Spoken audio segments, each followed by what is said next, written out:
নির্বাচনের আগে আগে কিন্তু মানুষে তার সঠিক সিদ্ধান্ত গ্রহণ করছে। মানুষে কংগ্রেস প্রার্থীরে ভোট দিছে যে আসামের এই স্বৈরাচারী সরকারকে, ফ্যাসিবাদী সরকারকে সরাইতে হইলে গৌরব গগৈর হাতে শক্তিশালী করা লাগবে।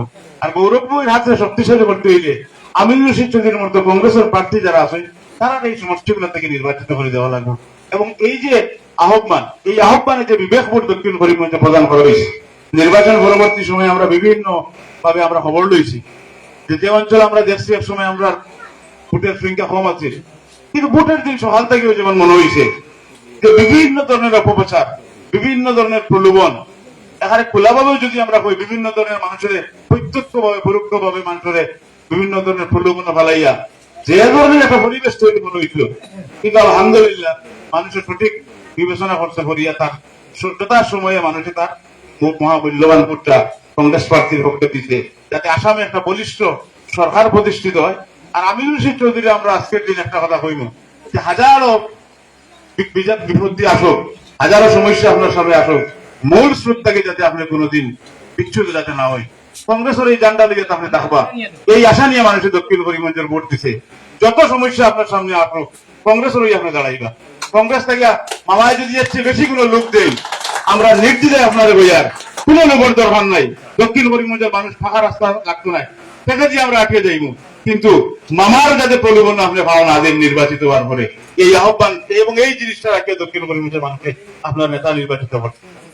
আসাম অ্যাসেম্বলির ভিতরে এবং বাইরে এই নিপীড়িত অত্যাচারিত যারা তুচ্ছতাচ্ছিল্য করে গালিগালাজ করা হয়েছে তার আওয়াজ হয়ে যাতে আপনি করিমগঞ্জে জেলা সদরে রাজধানীতে দিল্লিতে ছুটে আপনি থাকতে পারেন।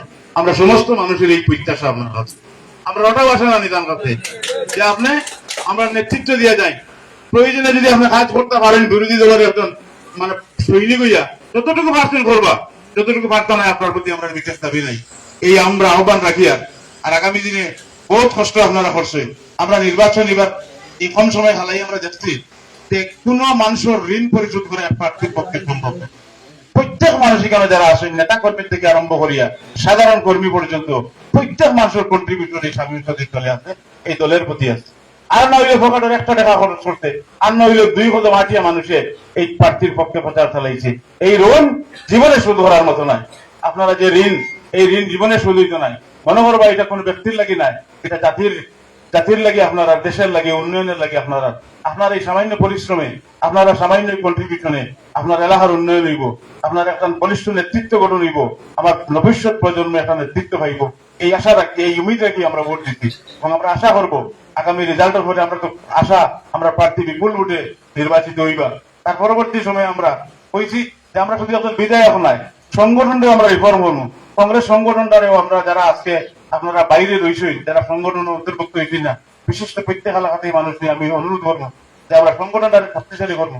আগামী যে নির্বাচনগুলো আইব সেই নির্বাচনগুলো যাতে আমরা প্রার্থীর পক্ষে আমরা কম পরিশ্রমে, কম সময়, কম দিলে সরকারের বিভিন্ন পলিসি বিষয় এই কম সময় দিয়া একদিনে সমস্ত সময় নির্বাচন করিয়ে বিরোধীরে যে তুফর মুখে ফেলাইতে হয়েছে, কঠিন চ্যালেঞ্জের মুখে ফেলাইতে হয়েছে, আমরা তৈরি দিতে রাখবো। আগামী যে নির্বাচন আইব আমরা তৈরি হইতাম যে 2 দিন বাদে যদি সরকার নির্বাচন ঘোষণা করেন সেই নির্বাচন আমরা মোকাবিলা করতে পারতাম, সেই শক্তি আমরা অর্জন করতে পারতাম। সেই লক্ষ্য নিয়ে আমরা কাজ করবো। আগামী 5 বছর আপনারা পরামর্শ নিয়ে আমরা কাজ করবো। আপনারা পরামর্শে আপনার প্রার্থী আগামী দিনে এই দক্ষিণ করিমগঞ্জে একটা সুন্দর সমষ্টি যাতে গড়ে তুলতে পারেন এই প্রত্যাশা আজকের দিনে রাখিয়া, আর আপনারা ভালোবাসা, আপনারা এই যে উৎসাহ এটা দেখিয়া আপনার প্রতি কৃতজ্ঞতা প্রকাশ করি আমার প্রত্যেক। ধন্যবাদ সম্মানিত খান সাহেব। এখন আমরা এলাকার পক্ষ থেকে অতি